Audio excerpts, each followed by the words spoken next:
बोधि वार्ता के मनन की श्रृंखला में आप सभी का स्वागत है। जैसा कि आप जानते ही हैं, ये श्रृंखला मनन सिखाने के लिए है। सभी साधकों को यहाँ पर आमंत्रित किया जाता है अपने विचार यहाँ पर रखने के लिए। हर हफ्ते आपको एक विषय दिया जाएगा और उसके बारे में आप मनन कर सकते हैं और अपने उत्तर मुझे भेज सकते हैं। कैसे क्या, इसके बारे में इस श्रृंखला के पहले भाग में विस्तार में बताया गया है। तो जो उत्सुक हैं इस सप्ताह का विषय जानने के लिए, नया विषय है चित्त। आपको बताना है चित्त क्या है, क्यों है, कैसे है, वगैरह वगैरह। क्या सत्य है, क्या असत्य है, और आम व्यक्ति क्या सोचता है चित्त के बारे में, या फिर एक नया साधक किस तरह का ज्ञान रखता है इस चित्त के बारे में। आपका मनन करना है अप्रोक्ष अनुभव और तर्क की सहायता से। यदि उसमें कोई गलती भी हो गई तो भी कोई बात नहीं, लेकिन मान्यताओं को इधर उधर से पढ़कर, इधर उधर से सुनकर नहीं बोलना है। आपका ज्ञान होना चाहिए। गलती हो जाए और मुझे दिखाई दे जाए तो फिर मैं उस पर कुछ कह सकता हूँ, उसको ठीक करने का प्रयास कर सकता हूँ। तो पिछला विषय था अनुभव का। अब दर्शकों के उत्तर हम लेंगे। सबसे पहले तो पवन कुमार का जो उत्तर है वो विलक्षण है। सभी ने देखा होगा, पढ़ा होगा, और करीब करीब 90% सही है। सभी प्रश्नों के उत्तर इन्होंने दिए हैं और इन्होंने अनुभव का शाब्दिक अर्थ भी दिया है। अनुभव संस्कृत शब्द है जिसमें भव है, जिसका हिंदी में अर्थ निकलेगा जो हो गया, जो हो रहा है, वो अनुभव। इस शब्द इतना सुंदर है कि अपने आप उसकी परिभाषा निकल आती है। जो है वही तो हो रहा है। तो इन्होंने अनुभव की परिभाषा ऐसे की है कि ये परिवर्तन का शरीर, मन, बुद्धि अथवा चित्त द्वारा अनुभूत, कल्पित, व्यवस्थित ज्ञान है। तो मैं कहना चाहूँगा कि अस्तित्व अधिक मूलभूत है। अनुभव का सार अस्तित्व है, तो उसकी परिभाषा अस्तित्व के आधार पर होनी चाहिए। जो भी चित्त द्वारा कल्पित है वो भी अनुभव है। जो व्यवस्थित है स्मृति में, जिसको आप ज्ञान कहते हैं, वो भी अनुभव है। ज्ञान का अनुभव होता है हमें। व्यवस्था बुद्धि या चित्त जो भी वो करते हैं अनुभवों की। ज्ञान एक प्रकार का अनुभव है, केवल व्यवस्थित अनुभव है। लेकिन इस बात में थोड़ा सत्य है कि जो भी परिवर्तन है उसी का अनुभव हो रहा है। जब परिवर्तन का ज्ञान होता है, जब परिवर्तन का बोध होता है, तो उसे हम अनुभव कहते हैं। तो पूरी तरह से गलत नहीं है परिभाषा, लेकिन जितनी सरल रखें परिभाषा उतना अच्छा है। क्यों का उत्तर इन्होंने दिया है कि न कार्य है न कारण है। और इन्होंने ये भी बड़ी अच्छी बात कही है कि यदि कोई कारण नहीं है तो हमें क्यों मालूम पड़ता है अनुभव। यदि उसका कोई कारण नहीं है तो दिखना भी नहीं चाहिए, अनुभव होना ही नहीं चाहिए। ये हमारा ज्ञान है। जैसे कि पवन कुमार ने लिखा है, हमने कारण को सत्य मान लिया है, जबकि यथार्थ उल्टा है। कारण असत्य है, अनुभव प्रकट है। अनुभव को सत्य नहीं कहना चाहिए। अनुभव के पीछे जो है वो सत्य है, वही अनुभव के रूप में दिखाई देता है। मूल रूप से कारणहीन है, ये बात सही है।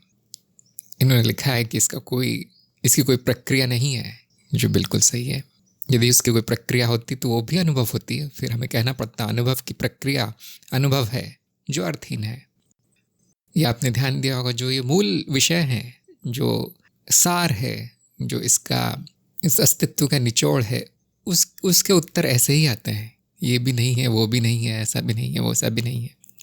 कब प्रश्न का उत्तर भी इन्होंने अच्छा दिया है कि हमारा ज्ञान कहता है कि जब से शरीर आया है तब से अनुभव शुरू हुआ है। लेकिन यदि हमने परिभाषा ही अनुभव अस्तित्व का प्रकट भाग है ऐसे कर दी है, तो शरीर भी उसमें प्रकट हुआ है।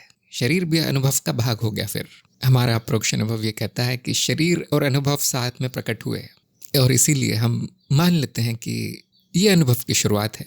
उसके पहले कोई अनुभव नहीं था। ये कैसे जानेंगे कि इस शरीर के जन्म के पहले भी अनुभव था।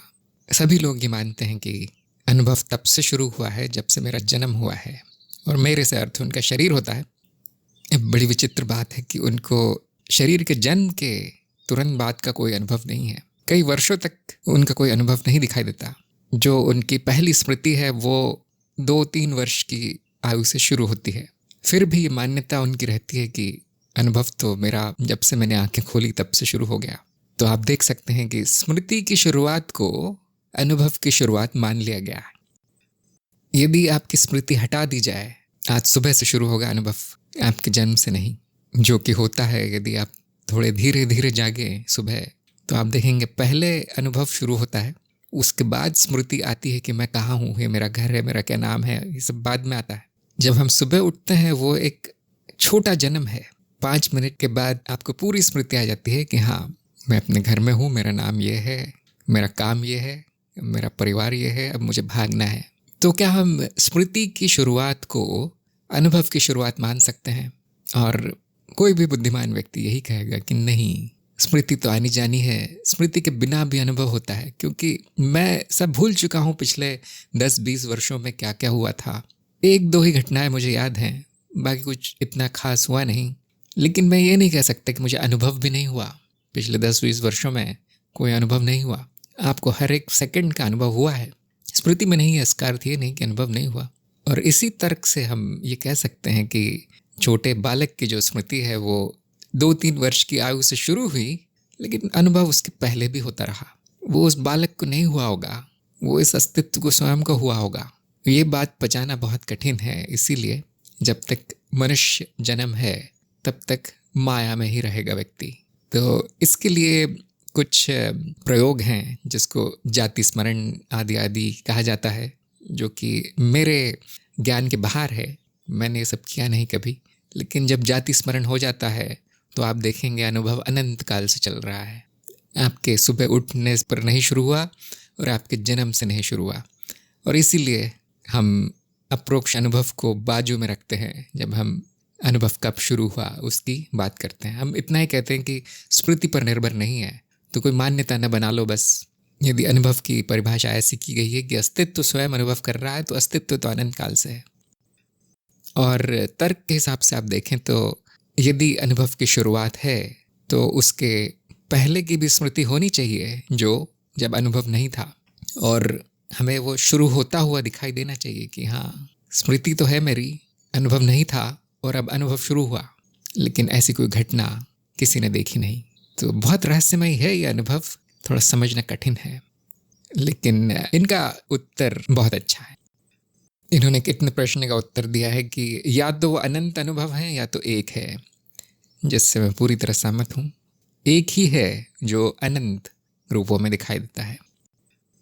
अब आप सोच रहे होंगे 90% क्यों सही है और 10 गलती कहाँ है जो 10% काट लिया। इन्होंने अनुभव को न सत्य कहा है न असत्य कहा है, या भ्रांति के समय सत्य और भ्रांति छूट जाने पर असत्य ऐसा कहा है। यहाँ पर आपने अस्तित्व और अनुभव के बीच भेद नहीं किया। अनुभव अर्थात माया, जब अस्तित्व का सत्य पता चलता है, जब मूल पता चलता है, तो माया गायब नहीं हो जाती, माया वैसी की वैसी रहती है। अनुभव उसी तरह से होते रहते हैं जैसे पहले होते हैं। चित्त की वृत्ति वैसे ही चलती है जैसे पहले चलती है। भ्रांति छूटती नहीं, माया जाती नहीं। इन्होंने पहले लिखा था कि जो परिवर्तन होता है वो असत्य है और अनुभव परिवर्तनीय है, परिवर्तन ही अनुभव है, तो असत्य ही होगा। बाद में इन्होंने वैदांतिक विचार प्रक्रिया लगाई वहाँ पर, जो मेरी समझ में नहीं आई। जो वैदांतिक अद्वैत का मानदंड है वो बड़ा साफ है कि जो भी परिवर्तनशील है वो असत्य है, और ठीक यही मानदंड बौद्ध दर्शन में है। सांख्य और दूसरे दर्शनों में दूसरा मानदंड है, वहाँ पर जो परिवर्तनशील है वो भी सत्य है। ये आप अस्तित्व के बारे में कह सकते हैं, अनुभव के बारे में नहीं। अनुभव बड़ा स्पष्ट है कि वो असत्य है, बदलता रहता है, इसलिए जिसका भी अनुभव होता है वो भी असत्य है। सभी वस्तुएं, सभी व्यक्ति, शरीर, मन, सभी असत्य है, सभी माया है।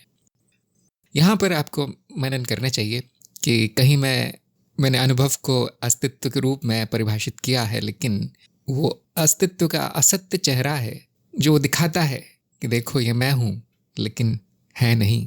क्यों है ऐसा? क्यों उसको असत्य दिखाना पड़ता है? क्यों माया दिखानी पड़ती है स्वयं को? क्योंकि स्वयं शून्य है और कुछ दिखाई नहीं देगा उसमें। इसीलिए आते जाते स्वप्निल रूप ले लिए हैं अस्तित्व ने, और कुछ नहीं कर सकता बेचारा, वहाँ पे कुछ देखने का नहीं है। ये हमारे ज्ञान की सीमा है और यही हमारी बुद्धि की भी सीमा है। हम बुद्धि का उपयोग करके केवल वर्गीकरण कर सकते हैं कि भाई ये तो असत्य है। इस असत्य के पीछे सत्य छुपा है जो अप्रकट है, जो भी प्रकट है वो असत्य है। संदीप का उत्तर आया है जो उन्होंने रिकॉर्डिंग भेजी है, और सभी के सभी उत्तर ठीक है, और इनका भी 90% सही उत्तर है। और इन्होंने भी वही गलती की है कि अनुभव को न सत्य बताया न असत्य बताया। और इन्होंने उसका कारण भी दिया है कि यदि मैं उसको सत्य असत्य कहूँ तो वो द्वैत हो जाएगा। अनुभव द्वैत है पहले से, अनुभव और अनुभवकर्ता ये दो हैं। जो अद्वैत है वो उसके पीछे है, वो अस्तित्व जिसको हमने कहा है, जिसको ब्रह्म कहा है, वो अद्वैत है। जैसे ही हम एक चरण नीचे जाते हैं द्वैत हो जाता है, चित्त उसको दो में विभाजित कर देता है, एक तरफ अनुभव एक तरफ अनुभवकर्ता। ये विभाजन ना हो तो वहाँ अनुभव क्रिया रहेगी जो अद्वैत है, वहाँ पर सत्य असत्य मिल जाते हैं, उनका कोई अर्थ नहीं रहता। जहाँ पर अभी हम हैं, हम द्वैत में आ चुके हैं, अनुभव को हमने अलग कर दिया है अनुभवकर्ता से। तो वही आपने यहाँ पर गलती की कि आपने अनुभव को अस्तित्व के रूप में परिभाषित कर दिया, लेकिन भेद नहीं किया। फिर भेद करेंगे तो दो हो जाएंगे। जो अनुभव करता है वो सत्य के रूप में दिखाई देगा, हमारा मानदंड कहता है कि वो सत्य है, और क्योंकि अनुभव बदलता है वो असत्य के रूप में दिखाई देगा। यहाँ पर आपको इस भ्रम में नहीं रहना है कि अब अनुभव तो अस्तित्व है तो इसको असत्य कैसे कह दूँ, असत्य है।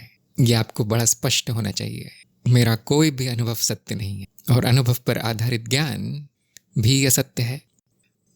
यदि आपको लग रहा हो कि बहुत टेढ़ी बात है तो ज्ञान की माया का वीडियो देख लें, बाकी बहुत अच्छा उत्तर है।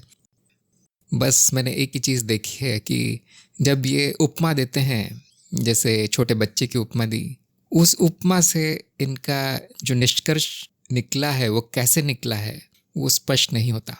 ऐसा लगता है कि जो उनकी उपमा है वो कहीं बीच में कट गई और उसके बाद सीधे निष्कर्ष आ गया।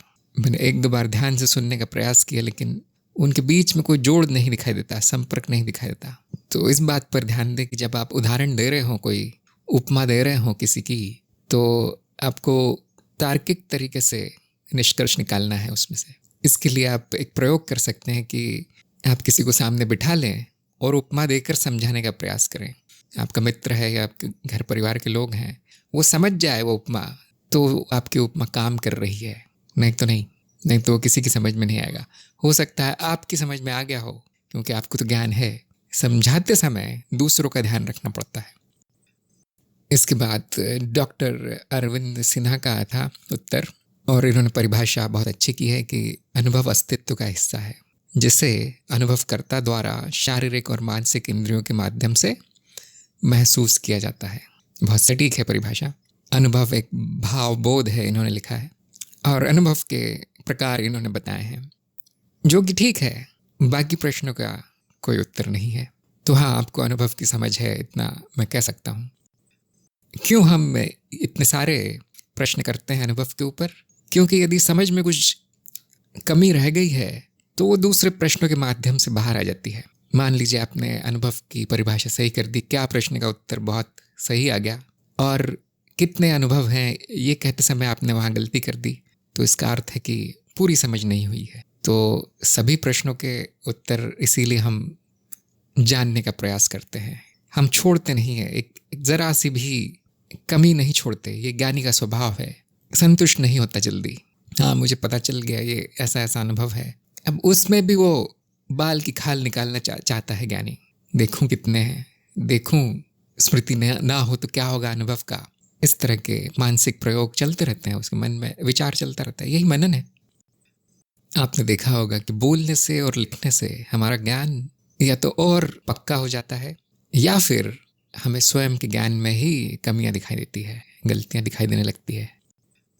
इसके लिए मैं आपको एक और तरीका बताता हूँ कि जब आप बोलें या फिर लिखें, उसको बाजू में रख दें और एक दिन बाद उसको, जो भी आपने बोला है या लिखा है, उसको दोबारा पढ़ें एक दिन बाद, 24 घंटे बाद, और देखें क्या होता है। या तो बड़ा पक्का लगेगा कि आपने जो लिखा है वो बहुत सही लिखा था, या फिर उसमें तुरंत गलतियां दिख जाएंगी। ऐसा क्यों हुआ? क्योंकि मनन बड़ी गहरी चीज़ है, ये गहरी प्रक्रिया है।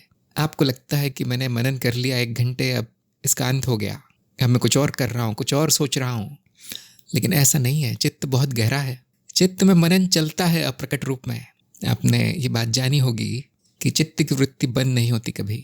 जो भी उसको खिला दिया गया है वो उसको पचाता रहता है पीछे। ये आपकी चेतना में नहीं आएगा, लेकिन उस मनन का कार्य चलता रहेगा। एक बार उसको दे दिया आपने कुछ, चित्त की मशीन उस पर काम करती रहती है।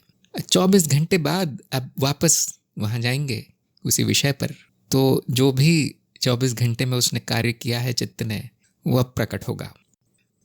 इस तरह के आपको अनुभव होंगे आपके जीवन में। जैसे कोई व्यक्ति चिंताग्रस्त होता है तो हमेशा तो उस विषय पर सोचता नहीं रहता, लेकिन वो चिंता उसको मन में अंदर चलती रहती है। और वो कैसे प्रकट होती है चिंता? वो मायूस रहता है व्यक्ति, हंसता नहीं है, किसी काम में उसका मन नहीं लगता, उसकी ऊर्जा ना के बराबर होती है, बैठा रहता है। हो सकता है कि वो प्रकट रूप में सोच नहीं रहा हो, लेकिन क्योंकि एक समस्या उस चित्त ने देख ली है, अब वही चलती रहती है पीछे कहीं, अब प्रकट रूप में चलती है। जैसे ही वो समस्या हल हो जाती है, व्यक्ति पूरी तरह से सामान्य हो जाता है। ये मनोविज्ञान का विषय है। इसीलिए ज्ञान मार्ग में मनन का बहुत महत्व है और इसीलिए ये श्रृंखला बनाई गई है।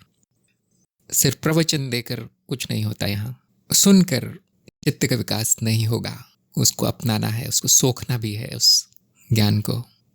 उसके बाद कुणाल का एक संदेश आया था कि किसी भी अनुभव का कोई कारण नहीं है और अनुभव अनंत काल से चल रहे हैं। तो बात सही है। राकेश का उत्तर आया था कि शब्दों से अनुभव का संज्ञा भूल हो जाता है। अब ये मेरी समझ में नहीं आया क्या कहना चाहते हैं। ये अनुभव ये है, बोलने के लिए मुझे अनुभव के बाहर आना पड़ेगा, जो संभव नहीं है। अनुभव के बाहर आकर बोलना संभव नहीं है, इसलिए अनुभव की कोई संज्ञा नहीं दी जा सकती। ये बड़ी विचित्र मान्यता है, पहली बार देखी है। ऐसी मान्यता क्यों है, इस बारे में आप ज़रा विचार करें। कहीं कोई अंदर नहीं है, कोई बाहर नहीं है अनुभव के, ये सब आपकी मान्यताएं हैं। मुझे पता नहीं क्यों ऐसी मान्यता आ गई है मन में। और बाकी जो इन्होंने क्यों और कहाँ कब प्रश्न के उत्तर बिल्कुल सही दिए हैं। कैसे और कितना उत्तर सही है मेरे विचार में। नागेश का उत्तर आया है। इन्होंने अनुभव की परिभाषा ऐसे की है कि इंद्रियों द्वारा घटित होने वाली प्रक्रिया है। ये परिभाषा 50% सही है, लेकिन जैसा कि मैंने कहा है पिछले भागों में कि आपको अधिक मूलभूत विषय चुनना है परिभाषित करने के लिए कुछ भी। इंद्रियां स्वयं अनुभव हैं, ये आपने ध्यान दिया होगा। तो आपकी परिभाषा ऐसी हो जाएगी कि अनुभव द्वारा घटित होने वाली प्रक्रिया है और प्रक्रियाएं भी अनुभव हैं। तो आपकी परिभाषा हो जाएगी अनुभव द्वारा घटित अनुभव है, जो अर्थहीन है। तो यदि आपने मनन किया होता कुछ दिन, तो आपको पता चलता कि ये वाक्य पूरी तरह से अर्थहीन आपने लिखा है, क्योंकि इसमें जो मूल तत्व है वो नहीं आया है। परिभाषा मूल तत्व के शब्दों में होनी चाहिए, इसीलिए उसको परिभाषा कहते हैं। उसके ऊपर आपको प्रश्न नहीं होना चाहिए। फिर एक बार परिभाषित हो गया तो फिर ये क्या है का प्रश्न नहीं आना चाहिए। तो मैंने क्यों कहा कि ये 50% सही है? क्योंकि अनुभव इंद्रियों के माध्यम से होते हैं, चाहे वो स्थूल इंद्रियां हो चाहे सूक्ष्म इंद्रियां हो। सूक्ष्म इंद्रिया क्या है? जैसे आपको स्वप्न का अनुभव होता है या फिर किसी कल्पना का अनुभव होता है, तो वो तो इन पंचेंद्रियों से नहीं हो रहा, वो तो किसी और ही कारण से हो रहा है। तो हम ऐसा कह देते हैं कि वो सूक्ष्म इंद्रियों से हो रहा है। और अंत में सूक्ष्म इंद्रियां ही वास्तविक इंद्रियां हैं, बाकी इंद्रियां उसका रूप है। तो ये बात सत्य है कि इंद्रियों के माध्यम से अनुभव हो रहा है, लेकिन वो परिभाषा नहीं है अनुभव की। तो फिर क्या परिभाषा है? बहुत आसान है। अनुभव अस्तित्व का वो भाग है जो प्रकट है। अब देखिए, यहाँ पर अस्तित्व मूलभूत है, मूल तत्व है। हम अस्तित्व को देख कर कह सकते हैं कि कुछ है इसमें जो प्रकट है, और उसी का नाम अनुभव है। जो अप्रकट है वो सभी जान गए होंगे अभी तक। हमारा पिछला विषय यही था, अनुभवकर्ता, वो अप्रकट है। दो ही भाग है अस्तित्व, एक प्रकट एक अप्रकट। अनुभव वो भाग है जो प्रकट है। एक और परिभाषा है अनुभव की, जो भी प्रतीत होता है वो अनुभव है। क्यों कहते हैं हम प्रतीत होता है? क्यों ये नहीं कहते कि है, जो है वो अनुभव है? क्यों नहीं कहते? क्योंकि जो है वो उसका पहले से हमने नाम रखा है, वो है अस्तित्व। सब कुछ होना यानी अस्तित्व। लेकिन अस्तित्व में ऐसा कुछ है जो प्रतीत होता है, वो है अनुभव। जो दृश्य है वो अनुभव है। आदि आदि आप इसके बहुत सी परिभाषाएं निकाल सकते हैं। और अपरोक्ष अनुभव वो है जिसमें कल्पनाएं, विकल्प, विक्षिप्तता, विपर्य मिश्रित नहीं है। वो अपरोक्ष अनुभव है, जो कि ज्ञान का माध्यम है, ज्ञान का साधन है। हम क्यों कहते हैं कि अनुभव प्रतीत हो रहे हैं? क्योंकि इंद्रियों के माध्यम से हो रहे हैं। हमको जो अस्तित्व है वो नहीं दिखाई देगा, इंद्रियां जो बताएंगी वो दिखाई देगा, और इंद्रियों का काम है जो भी है उसको सीमित करके बताना। बहुत सीमित अनुभव हमें होता है। तो नागेश को अनुभव की अभी तक समझ नहीं हुई है, थोड़ा और मनन करें। बोधिवार्ता के शुरू के जो ज्ञान मार्ग की श्रृंखला है उसके शुरू के भाग इन मूलभूत विषयों के लिए ही है। हो सकता है कि आपकी जिस में रुचि हो आपने वो देख लिया हो, और जो मूल तत्व है उस पर ध्यान न दिया हो, इसलिए अज्ञान बचा है। अनुभव क्यों है इसके बारे में नागेश ने लिखा है कि अनुभव के लिए अनुभवकर्ता की उपस्थिति ज़रूरी है। हर अनुभव के पीछे हमारी इच्छाएं हैं। ये बात सही है, अनुभव के लिए अनुभवकर्ता की उपस्थिति ही ज़रूरी है, ये बात सही है। लेकिन ये क्यों प्रश्न का उत्तर नहीं है। क्यों प्रश्न के उत्तर में आपको कोई कारण बताना है। किस कारण से अनुभव आ गया, अनुभव के पीछे क्या है, अब उसके लिए क्या ज़रूरी है, वो अलग प्रश्न हो गया। इन्होंने लिखा है अनुभव के पीछे हमारी इच्छाएं हैं, जो पूरी तरह गलत है। इच्छाएं भी अनुभव हैं इसका अर्थ यही हो गया अनुभव के पीछे हमारे अनुभव हैं, वो ठीक नहीं है ऐसा कहना। क्यों प्रश्न का उत्तर बड़ा आसान है कि ये अकारण है, इसका कोई कारण नहीं है। जो अनुभवकर्ता के लिए हमने तर्क दिए थे वही तर्क अनुभव के लिए भी लागू होते हैं, क्योंकि अस्तित्व स्वयं अनुभव है, इसलिए उसका कोई कारण नहीं है। यदि उसका कोई कारण होता अनुभव का, तो वो कारण भी अनुभव ही होता। अनुभव का कारण अनुभव है कहना अर्थहीन है। फिर हम पूछते कि उस अनुभव का जो कारण है उसका क्या कारण है बताओ, तो ऐसी अनंत श्रृंखला बन जाती है, कोई उत्तर नहीं आता। इसीलिए सत्य यह है कि अनुभव का कोई कारण नहीं है, अस्तित्व का कोई कारण नहीं है। अस्तित्व ही अनुभव है, उसका प्रकट भाग है, तो उसका भी कोई कारण नहीं है, बस वो है, प्रकट है, संभावना है वहाँ प्रकट होने की। रोज के घटनाएं हैं, वस्तुएं हैं, उनके कारण हो सकते हैं, उनके कारण ढूंढे जा सकते हैं, मूल तत्व के कोई कारण नहीं होते। इन्होंने कैसे प्रश्न का उत्तर लिखा है कि अनुभवकर्ता द्वारा हर अनुभव संग्रहित होता है, जो हमारी स्मृति में संग्रहित होता है। ये भी सही नहीं है, उत्तर पूरी तरह गलत है। अनुभवकर्ता साक्षी है, कुछ संग्रहित नहीं करता। संग्रह स्मृति है, और अनुभव की कोई प्रक्रिया नहीं है। अनुभव है और उसका स्मृति में संग्रह भी एक अनुभव है। जब आप चित्त में थोड़ा गहरे जाएंगे तो आप देखेंगे कि सारे अनुभव स्मृति के अनुभव हैं, और हम ये भी कह देते हैं कि सारे अनुभव चित्त के अनुभव है। ये अनुभवकर्ता द्वारा नहीं बनाए गए हैं, ये पहले से है, अस्तित्व का ही भाग है। आसान सा उत्तर ये है कैसे प्रश्न का कि अनुभव की कोई प्रक्रिया नहीं है, जो प्रकट है वो प्रकट है बस। कुछ लोग कहना चाहेंगे कि इंद्रियों के माध्यम से हो रहा है वो प्रक्रिया है, इंद्रियों के माध्यम से सीमित अनुभव हो रहा है, तो उसमें थोड़ा असत्य हो सकता है, थोड़ा बहुत। प्रश्न और हो सकते थे कि अनुभव कहाँ है या कब है, जिसका कि उत्तर सभी लोग दे पाएंगे। अभी आसान हो गया होगा, परिभाषा से ही आप दे पाएंगे। अनुभव अस्तित्व का भाग है, तो जैसे अस्तित्व की कोई जगह नहीं है, अस्तित्व का कोई स्थान नहीं है, अनुभव का भी कोई स्थान नहीं। सभी अनुभव यहाँ हो रहे हैं, इस जगह हो रहे हैं, कहाँ नहीं, यहाँ। और कब नहीं, अब उनका कोई समय नहीं है। समय परिवर्तन है, और परिवर्तन स्वयं अनुभव है। अनुभव का सत्य क्या है, जो कि नागेश ने नहीं लिखा। पूर्णतः असत्य है अनुभव, जैसी परिभाषा ही बताती है, जो प्रतीत होता है। प्रतीत होता है यानी कि असत्य है। इसके बारे में क्या मान्यता है? पहली मान्यता तो ये है कि अनुभव मुझे होते हैं, ये जो मैं है उसको अनुभव होते हैं। आप ध्यान से देखेंगे तो मैं भी एक अनुभव है, जो विचार के रूप में आता है, जो मान्यता के रूप में आता है। तो अनुभव अनुभवकर्ता को होते हैं, किसी और को नहीं। मैं अनुभव करता हूँ, ये भी आप कहेंगे तो ही ये बात सत्य होगी कि मुझे अनुभव होते हैं। लेकिन अहंकार जो है, जो मनुष्य शरीर से संबंधित अहंकार है, उसको कुछ नहीं होता। वो स्वयं एक अनुभव है, स्वयं एक प्रक्रिया है, स्वयं एक वृत्ति है। दूसरी मान्यता यह है कि बहुत सारे अनुभव हैं। तो ये कितने प्रश्न का उत्तर यहाँ पर मैं दे देता हूँ कि एक ही अनुभव है, लेकिन कई तरह का है, उसके प्रकार कई हैं, है तो एक ही। जैसे आप मान सकते हैं कि सूर्य प्रकाश सफ़ेद है, लेकिन उसको 7 भागों में बांटा जा सकता है, 7 रंगों में। इसी तरह से अनुभव एक ही है, लेकिन कई रूपों में दिखाई देता है। जो भी प्रतीत होता है वो एक है, उसने कई रूप धारण कर लिए हैं। ये बड़ी विचित्र बात है। वस्तुएं कई हैं, लेकिन अनुभव एक ही है। इस बात पर मनन करें। हम कहने को कह देते हैं कि मुझे इसका अनुभव हुआ, मुझे उसका अनुभव हुआ, लेकिन जो मूल बात इसमें सार ये है कि अनुभव हुआ। वस्तुएं भिन्न हो गई लेकिन अनुभव हुआ। थोड़ी बड़ी सूक्ष्म बात है, इसमें समझना कठिन हो सकता है। रोज की भाषा में आप कह देते हैं कि बहुत कई तरह के अनुभव हैं। इस जगत का अनुभव है, शरीर का अनुभव है, मानसिक अनुभव है, ऐसा अनुभव है, वैसा अनुभव है, चेतना का अनुभव है। हम इतना ध्यान नहीं देते कि इस बात में कितना अर्थ है, चल जाता है। लेकिन मैंने यदि परिभाषा ही अनुभव की अस्तित्व के रूप में कर दी है तो अस्तित्व तो एक ही है, तो वही प्रतीत होता है, तो एक ही अनुभव है, कई रूपों में मिलता है। अज्ञान की भाषा में हम कह देते हैं कई अनुभव हैं, उसमें इतनी कोई गलत भी नहीं है उसको कहना। कई रंग है कहना गलत नहीं है, एक प्रकाश है वो भी गलत नहीं है। एक और मान्यता है कि हमें वस्तुओं के अनुभव हो रहे हैं, तो ध्यान रखें ये भी गलत है।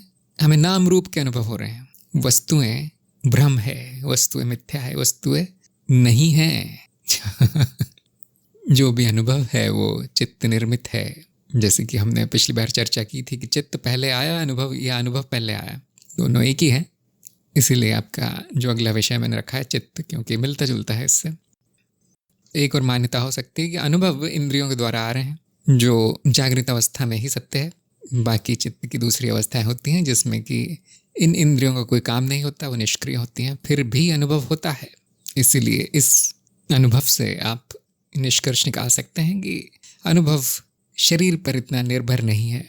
इसलिए हम बात कर पाते हैं मृत्यु के बाद के अनुभव की, जब शरीर राख हो जाता है। बहुत से लोगों की मान्यता है जो पश्चिमी संस्कृति से आई है कि मस्तिष्क में अनुभव होते हैं, जो स्नायु तंत्र का भाग है। लेकिन विचित्र बात यह है कि मस्तिष्क स्वयं अनुभव है। यदि मस्तिष्क स्वयं अनुभव है, जो कि हमारा अप्रोक्ष अनुभव है, तो एक अनुभव को दूसरा अनुभव कैसे हो सकता है? अनुभव हमेशा अनुभवकर्ता को होते हैं, इस बात का भी हमारे पास प्रत्यक्ष प्रमाण है। तो मस्तिष्क इंद्रियों का स्वामी है, उसको इंद्र भी कहा गया है प्राचीन काल में। वो इंद्रियों को एक जगह इकट्ठा करता है, जमा करता है, वहाँ से जो भी संकेत आ रहे हैं वो एक जगह करता है इकट्ठा। और भी उसके बहुत से काम है मस्तिष्क के, जो सभी लोग जानते होंगे, जो भी स्कूल गए हैं और जिन्होंने भी डॉक्टर की पढ़ाई की है। लेकिन अनुभव नहीं करता, वो कुछ अनुभव नहीं कर सकता, वो स्वयं अनुभव है। इसके बाद नागेश ने ही अनुभवकर्ता के ऊपर भी लेख लिखा है, जो बहुत अच्छा है। थोड़ा देर से आया है लेकिन फिर भी मैं उस पर प्रतिक्रिया कर देता हूँ। अनुभवकर्ता क्या है? प्रकृति द्वारा दिखाई देने वाले सभी दृश्य घटनाओं को जानने वाला है। अच्छी परिभाषा है। हर घटना का साक्षी है, चैतन्य है, चैतन्य रूप में सभी में विराजमान है। ये सब बहुत अच्छी परिभाषा है। पहले बहुत लंबी चर्चा कर चुके हैं अनुभवकर्ता के बारे में, जो आपने देखी होगी। फिर उन्होंने लिखा है कि वो सभी अनुभवों का स्मृति में संचय करता है। और जैसा कि मैंने थोड़ी देर पहले बताया, ये बात सत्य नहीं है, वो कुछ करता नहीं है। स्मृति स्वयं अनुभव है, संचय हो रहा है और अनुभवकर्ता उसका दृष्टा है, साक्षी है। क्यों है, इस प्रश्न का उन्होंने इतना स्पष्ट उत्तर नहीं दिया। यहाँ पर आप देख सकते हैं कि बुद्धि कैसे काम कर रही है, क्योंकि उत्तर मालूम नहीं है। सबसे पहले बुद्धि यही कहती है ये प्रश्न बहुत गंभीर है, ये नहीं कहती कि मुझे मालूम नहीं। फिर जो मालूम है वो विचार बन के आ जाता है। फिर उन्होंने कोई उपमा देने का प्रयास किया है कि वर्तुल का केंद्र है और ये है। इसका अर्थ ये है कि बुद्धि की जो सीमा है वो अभी तक चेतना में नहीं आई है, नहीं तो आप ये सब लिखते नहीं। इसका अर्थ ये है कि आपका ध्यान सही जगह पर नहीं लगा, कहीं स्मृति में भटक रहा है, इधर उधर, केंद्र में, वर्तुल में, परिधि में। इन सब बातों का कारण से क्या संबंध? लिखते समय ध्यान नहीं है, न चेतना है। यदि आप ये सब लिखते हैं तो फिर बुद्धि को ये ऐसा भ्रम होता है कि मुझे तो आ गया उत्तर, ये लो उत्तर, और उसी भ्रम में आपका जीवन चला जाएगा। उत्तर नहीं आएगा। मनन के समय बहुत तीव्र ध्यान होना चाहिए, बहुत प्रचंड चेतना होनी चाहिए, नहीं तो ऐसे उत्तर आएंगे। तो उन्होंने लिखा एक रिकॉर्डर की तरह है, ऐसा कुछ नहीं है। जो रिकॉर्डर है, जो स्मृति है, वो चित्त का भाग है। अनुभवकर्ता में कुछ गुण नहीं है, कुछ संचय नहीं होता, वहाँ शून्यता है अनुभवकर्ता। उन्होंने कहा है कि हर जीव की इच्छाएं, कर्म के अनुसार अनुभवकर्ता अलग अलग प्रतीत होता है। अनुभवकर्ता न प्रतीति है न दृश्य है, दिखाई भी नहीं देता। आपको अलग अलग कैसे दिखाई देगा वो? यहाँ पर आप देख सकते हैं कि चित्त को ही अनुभवकर्ता समझ लिया गया है। नागेश ने चित्त को अनुभवकर्ता मान लिया है, तो कहीं बुद्धि भटक गई है। क्योंकि उन्होंने क्या प्रश्न का उत्तर तो एकदम सही दिया था कि ये जानने वाला है, ये साक्षी है, दृष्टा है। जो दृष्टा है वो दृश्य नहीं हो सकता। दृश्य कई तरह के होते हैं, दृष्टा तो एक ही होता है। और यहाँ पर मान्यता छुपी है कि हर व्यक्ति में, हर जीव में अलग अनुभव करता होगा, जिसका खंडन हमने पिछली बार किया था। इन्होंने अनुभवकर्ता को निर्गुण और निराकार बताया है, हर दृश्य और घटना का मात्र साक्षी बताया है। फिर ये लिखने का क्या कारण है कि ये अलग अलग होता है और ऐसा होता है, इच्छाओं पर निर्भर है, रिकॉर्डर है। आप देख सकते हैं यहाँ पे बुद्धि भटक रही है। मन की वजह से हर एक में अलग होने की शंका जागृत करता है। मन की वजह से नहीं, अज्ञान की वजह से हमें शंका होती है कि बहुत सारे अनुभव करता होंगे। तो ये बहुत अच्छा प्रयास है, वैसे काफ़ी प्रयास किया है इन्होंने अपना मौलिक विचार यहाँ पर बताने का। ये बात अच्छी है, प्रशंसनीय है, लेकिन दोनों की समझ आपको नहीं आई है, अनुभव की भी नहीं, अनुभवकर्ता की भी नहीं। ओडिया का उत्तर आया है अभी। उन्होंने कहा है कि क्या अनुभव होगा वो बताया नहीं जा सकता, लेकिन जब हम पूछते हैं अनुभव क्या है, हम ये नहीं पूछ रहे हैं कि किस बात का अनुभव होगा। यहाँ पर आपको ज़रा गलत फहमी हुई है। ये प्रश्न परिभाषा पूछता है अनुभव की, क्या अनुभव होगा वो नहीं पूछता। फिर उन्होंने परिभाषा भी लिखी है कि अनुभव अस्तित्व का ही एक रूप है, जो सही है, और यह कारण है, वो भी सही है, और अनुभव हर वक्त हो रहे हैं, वो भी सही है। फिर उन्होंने लिखा है कि अनुभव का कोई भी रंग रूप स्वरूप नहीं है, वो गलत है। अनुभव कई रूपों में दिखाई देता है, जैसा कि आप ही ने कहा है कि अस्तित्व का रूप है। फिर कहना कि अब उसका रूप नहीं है विरोधाभासी हो जाएगा। अनुभवकर्ता का कोई रूप नहीं है, अनुभव के रूप, रंग, स्वरूप अनंत है। हमारा अगला विषय है वो है चित्त का। चित्त के बारे में किसी को कुछ शंका नहीं होनी चाहिए, क्योंकि आपके सामने है, ये छुपा हुआ नहीं है।